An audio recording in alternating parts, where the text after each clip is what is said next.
This is Smithy.tv. 3, 2. Hey, this is Kenny Robinson. You're back checking out Breaking Down the News. You know what? This week I got all kinds of stuff to break down, and I got a first return guest, and probably going to be my only return guest. Mr. Clifton Joseph here is with me. Hi. Where the cameras at? Clifton was wonderful. You spent 2 weeks down in Trinidad, so it was like you were apologizing that you weren't up to snuff on North America events. And me, I just got CNN on, so I can't imagine the whole wide world isn't plugged in the whole stuff. Yeah, no, I wasn't watching CNN. I wasn't on Facebook and social media that much. So when I came back Friday, I picked up the Toronto Star and I saw all kinds of things. And then when I got home and checked Facebook, pow, there's all this stuff about this black woman. What was the big scandal when were you covering something down in Trinidad, or you were on vacation? I went on there to do some work, a mentorship with a rap soul poet, the rap calypso poet, Brother Resistance, the baddest guy down there doing that thing. That's his name, Brother Resistance? Brother Resistance, yeah, Lutala Masimba. And the Jack Warner shit was happening the whole time I was down there, man. So the international media had flown in. I went to a okay, press I'm sorry, CNN. Jack Warner, Jack Warner? Jack Warner is the Trinidadian guy who was the regional representative and executive in FIFA. Okay. Right. The soccer scandal. Soccer. So apparently one of the things they have him in racketeering, laundering, and he pushed his money to America. Apparently he got a $10 million bribe from the South Africans for them to be able to get the World Cup. So some of the high officials squealed to the FBI, Interpol, and now they have an extradition treaty trying to get him to the States. I wonder what you got to do to make these people rat you out after transferring $10 million. Well, maybe they're not getting 10 like him. Maybe it's less because that FIFA is so full of corruption. Oh, always. I mean, but so if it's 10 million here, like, were you supposed to throw back from your bribe of 10 million? Were you supposed to get back $1 million? And then when you didn't get your cut, you blew the whistle? Or I mean, the whole thing is scandal and corrupt to begin with. So yes. how does it get to the point where somebody informs on each other? Well, I mean, this guy Jack Warner has done a lot for soccer, football in the region, throughout the Caribbean, Latin America, and they call him Uncle Jack. And I listened to some of the talk shows in Antigua about Trinidad around the Caribbean. They said, look, is Jack the only one thieving? That's like something like Don King, the only one. Yeah. So he has his supporters, and of course, but when America wants you, though, Kenny. So let our thief go. Yeah. So I was down there immersed in that, trying to get chase Jack Warner for an interview, but he stopped. I think what happened, he responded to an article in The Onion. Okay. Which is not a real newspaper. So he didn't know that. So he was so pissed, whatever. Yeah. And then he had to fire somebody after that. Afterwards, he responded to John Oliver did a thing on him. Yeah. And he got all over that. So I think he was kind of embarrassed about The Onion thing, and then he stopped. Then the international press was on his ass steadily. Right. Sky News, the BBC, AP, you name it, they were all down there swarming him. He's a guy you usually could get him coming out of Parliament on his own with maybe his attaché, whatever. Now he had some burly brothers with him. No comment. Pushing journalists left, right, and center. So I never was able to get an interview with Jack Warner, but I got his cell number. How'd you get his cell number? Corruption, baby. A friend of a friend of a friend of a cousin. You know, it doesn't pay to have friends in high positions like it used to. I mean, spending most of my life growing up in Chicago, Richard J. Daley, the original, he had a beef once because he signed all of his. He had one son that was selling insurance. Mm-hmm. And he had all the insurance that through the city of Chicago went to his son. Mm-hmm. And then the people were starting to say, well, this is nepotism. And Daley said, if the day comes when a man can't help his own son out, then you can kiss my coattails. Right? So now Jack, he's in trouble. And I'm still trying to figure out the problem with this here. The CBC host, Evan Solomon, he was originally... Was he on he's on Channel 2 at first? No. He started a magazine called Shift Magazine way back in the day, which was pretty popular. And then he was doing a show by himself with Cal McNeil. A co-show, and I forgot the name of it. It escapes me. This dude had a TV show and a radio show. Yeah, he does The House on radio on Saturdays on the CBC, and he does Power and Politics, took over from Don Newman. All right. So he's the guy. He's one of the rising guys in the CBC when I was there. His stuff was just down the corner from me. Him, Gian Gomeshi, George, they were the young guns. The young Turks. They were the face. So I came into town Friday and picked up the Star at the airport. And seen they got fired. Stuff. I said, what the fuck? Because he had friends in high places. Double dipping, as it were. Well, see, I don't see the big deal is if he happens to cut a few art deals. Well, look, Kenny. I mean, it's not like harassing an intern. Dude, you are a major journalist in this country, one of the top journalists in the CBC. You're in Ottawa, the seat of power. Right. What you're doing, you're meeting people as a journalist, and then you have a deal now. You strike a deal with a partner now, an art dealer, to sell art to those same people that you meet. Yes, so what's the problem? No, really. I mean, it's not like you're selling political. You're not writing. You're not going to go give them a political scant that'll sink somebody else's election or sink somebody else's career. You're saying, look, I just happen to have this picture of this upside down Jack that's been coughed up by a cat. Now, would you like how much? It's a classic. It's a classic. It's modern, priceless. But I mean, so how about a little bit of this?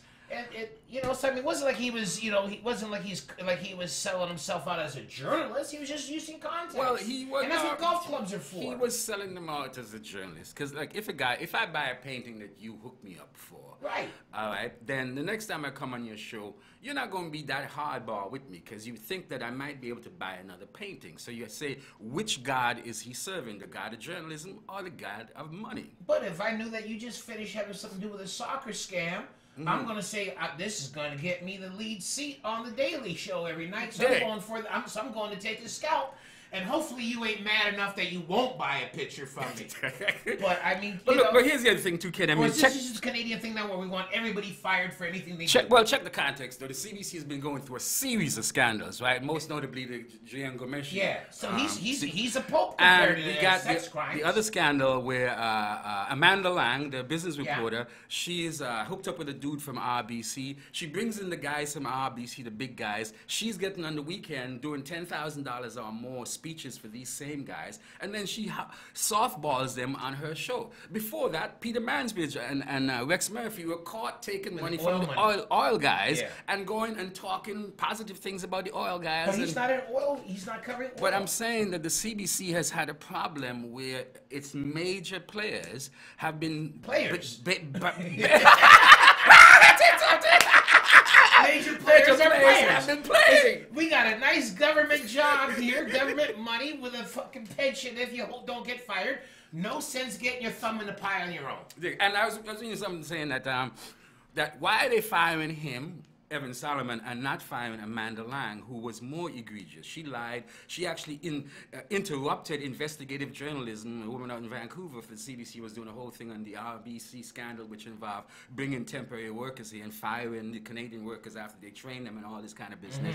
She done it multiple times, was getting big money doing speeches, yet because this person was alluding, because that she is connected to the Bay Street Cabal, that she got to keep her job, and Evan, who didn't, lost his gig.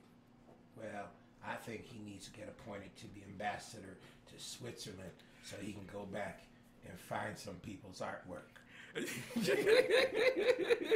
So you support them firing this cat? Then? Well, you understand it. I understand. Yeah, once something like that comes, it means that his credibility as a journalist is absolutely compromised. So am I so corrupt that I would give him the okay because he wasn't ready? He's not an art critic. Comedians have their own level of corruption and subterfuge. I think you all are a little bit below.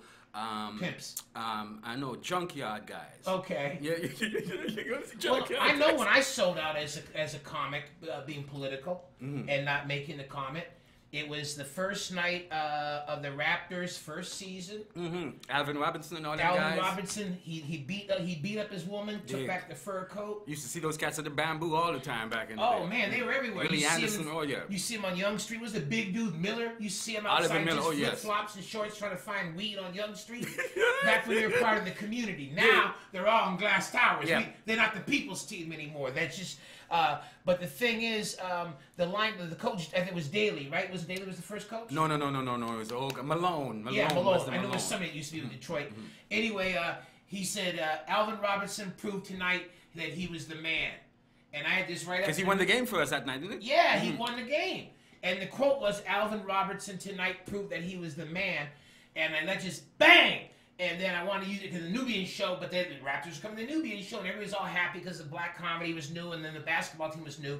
The line I had was, that's what he was trying to explain to that woman the other evening, that he was the man. So I had that, and for the sake of Raptors and community and the spirit of everything, you sold out that night, did you? That's when I had this shot and didn't take it. I had a clear shot. And I didn't take it for the sake of the black community is what I thought when I didn't take it, right? Kenny, you got me sweating, brother. Because I wasn't worried about him. I wasn't worried about Alvin hitting me because I got enough Jewish lawyers to get him some money. You got some Jewish lawyers? I got me some Jewish and Italian lawyers. My new law firm is So if they appeal, the guys just disappear. Epstein, and Rocco. Okay. So is that Rocco? Is he the guy that does all the civil rights and the immigration things? No, Rocco does the heavy lifting if it needs to be done. I don't like that. That's but he's going to Trump. But look here. At least put these files in the I'm having trunk. problems with this lawsuit, Rocco. We need you. But at least, Kenny, comedians can sell out. I'm a poet. Poets cannot sell out. We've been trying to sell out for years. Chrysler ain't coming. Tim Hortons ain't coming. Dylan got them all in line to buy it. And even the greatest poet, Bob Marley's got them all bought it now. But they had to wait till he was dead, though. Yeah. You can get Bob Marley speakers, Bob Marley soft drinks. It was incredible. The Bob Marley stores, though, they don't want you to take pictures. If any of their souvenir stores on the islands. You got to pay?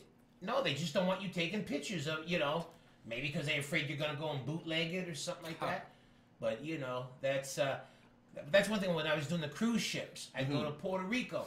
And they had the One Love, and they had a Puerto Rican flag with Bob Marley. And I said, man, you will put this man's picture in front of any... I saw a Confederate flag with Bob Marley's face on it. Absolutely. It said, One Blood.